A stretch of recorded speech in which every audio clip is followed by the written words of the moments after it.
여러분, 요즘 삼성이 베트남을 떠나고 있다는 영상들 많이 보셨죠?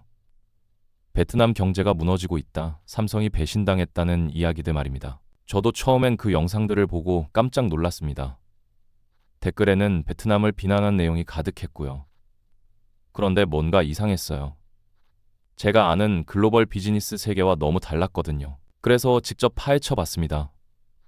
베트남 정부 공식 발표, 삼성의 실제 투자 현황까지 전부 확인했어요.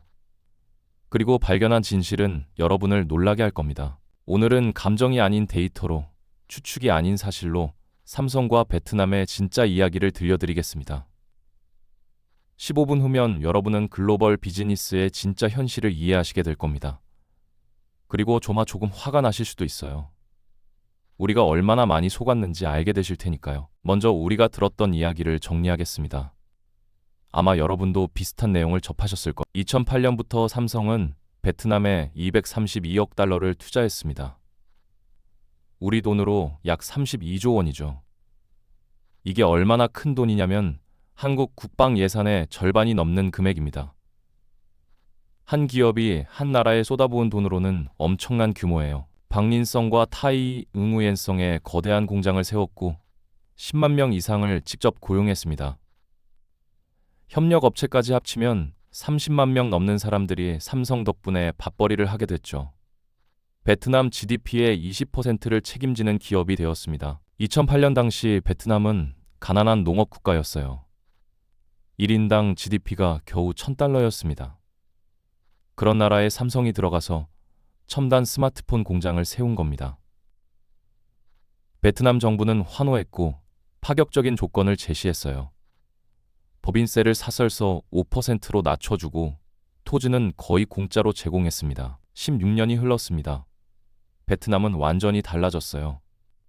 1인당 GDP가 $4,400로 4배 넘게 뛰었고 아시아의 공장이라는 별명을 얻었죠. 그런데 2024년 초 상황이 바뀌었습니다. 베트남 정부가 글로벌 최저한세를 도입하면서 삼성의 세율이 5%에서 15%로 3배 올랐어요.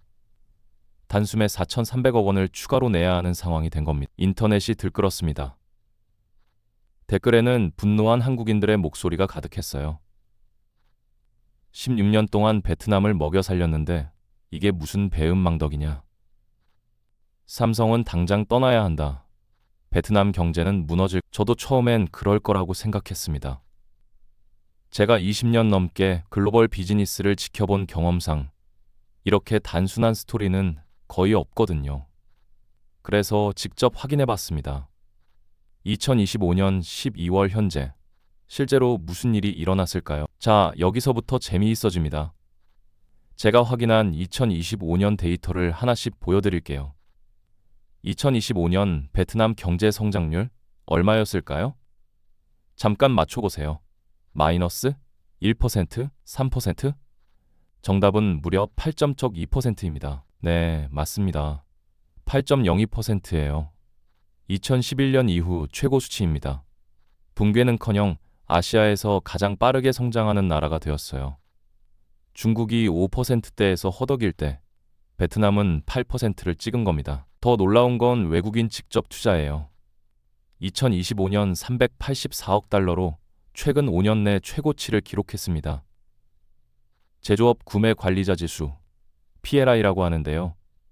16개월 만에 최고 수준인 54.5를 찍었습니다. 50 이상이면 확장 국면이거든. 잠깐만요. 뭔가 이상하지 않나요?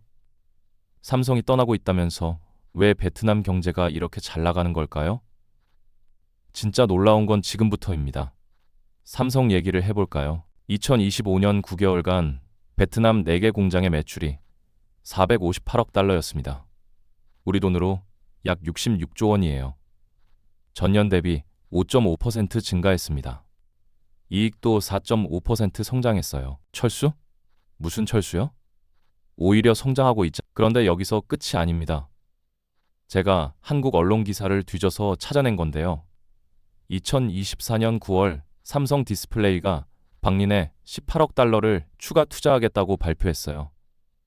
우리 돈으로 2조 5천억 원입니다. 2025년 1월에는 어땠을까요? 12억 달러 규모 사업이 또 승인됐습니다. 1조 7천억 원이죠. 계산해 보세요. 18억 더하기 12억 총 30억으로예요. 우리 돈 4조 2천억 원을 새로 투자한 겁니다. 떠난다는 회사가요? 저는 이 데이터를 보고 소름이 돋았습니다. 우리가 얼마나 많이 속았는지 깨달았거든요. 배신당해서 철수한다는 삼성이 실제로는 역대 최대 규모로 돈을 쏟아붓고 있었던 겁니다. 무너진다던 베트남 경제는 아시아 최고 성장률을 기록하고 있었고요. 도대체 진실은 뭘까요? 이게 어떻게 된 일일까요? 이제부터가 진짜 중요합니다. 차근차근 설명해 드릴게요. 먼저 세금 문제부터 보겠습니다. 여기서 많은 분들이 오해하셨거든요. 글로벌 최저한세, 이게 뭐냐면요. OECD가 주도한 전 세계적 룰입니다. 다국적 기업이 어디서든 최소 15%는 세금을 내도록 만든 국제협약이에요. 2021년에 137개국이 합의했습니다. 왜 이런 제도를 만들었을까요? 애플, 구글, 아마존 같은 거대 기업들이 세금 천국으로 본사를 옮겨서 세금을 거의 안 내는 게 문제였거든요. 아일랜드나 룩셈부르크에 페이퍼 컴퍼니만 만들어 놓고 세율 1~2%만 내는 식이었어요. 그래서 세계가 합의한 겁니다. 어디서 사업하든 최소 15%는 내라. 공정하게 자, 여기서 핵심이 나옵니다. 삼성이 베트남에서 5%만 냈다고 칩시다. 그럼 나머지 10%는 어떻게 될까요? 베트남이 안 거두면 한국 정부가 가져갑니다. 이게 룰이에요. 그러니까 삼성 입장에서는 어차피 15%를 내야 하는 상황이었던 겁니다. 베트남한테 낼지 한국 정부한테 낼지의 차이였던 베트남 정부는 고민했을 겁니다. 어차피 누군가 가져갈 세금이라면 우리가 가져가서 베트남 인프라에 투자하는 게 낫지 않을까? 그래서 적격 국내 최저한세라는 제도를 만들어서 자기들이 먼저 걷기로 한 겁니다. 룰상으로는 완전히 합법이에요. OECD가 현지 국가의 우선권을 인정했거든요. 그런데 여기서 재미있는 반전이 있습니다. 베트남 정부가 실제로 약속을 지키고 있다는 것. 타이 응우예성과 박민성 당국은 공식 발표를 했습니다. 글로벌 최저세 관련 어려움과 장애물을 제거하기 위해 적극 지원하겠다고요. 투자 지원 기금도 만들었어요. 세금으로 거둔 돈을 다시 기업들한테 지원하는 겁니다. 자, 그럼 삼성은 왜 인도로 간다는 얘기가 나온 걸까요? 여기서 우리가 놓친 게 있습니다. 삼성은 애초에 베트남에만 의존할 생각이 없었다는 겁니다. 이건 2021년부터 계획된 전략이었어요. 글로벌 생산 다변화라고 하는데요. 베트남 60%에서 50%로 낮추고 인도는 20%에서 29%로 올리는 거였습니다. 인도네시아는 4%에서 6%로요. 왜 이런 전략을 썼을까요? 여러분, 달걀을 한 바구니에 담지 말라는 격언 아시죠? 딱 그거. 2020년 코로나 때를 생각해 보세요. 베트남 전체가 락다운 됐어요. 삼성 공장도 한 달 넘게 멈췄습니다. 그때 삼성이 깨달은 거죠. 한 나라에만 의존하면 위험하다. 2023년에는 또 뭐가 있었냐면 전력난이었어요. 폭염으로 수력 발전소가 멈추면서 일주일에 3일만 공장을 돌려야 하는 업체도 있었습니다. 그리고 2025년 트럼프가 등장했습니다. 베트남산 제품에 46% 관세를 때리겠다고 선언했어요.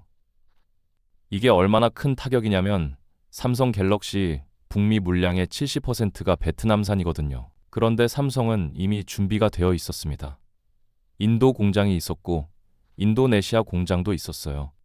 베트남 관세가 오르면 인도에서 보내면 되는 거죠. 이게 배신인가요? 아니죠. 이건 리스크 관리입니다. 기업 생존의 기본이에요. 한 바구니에 모든 달걀을 담지 않는다.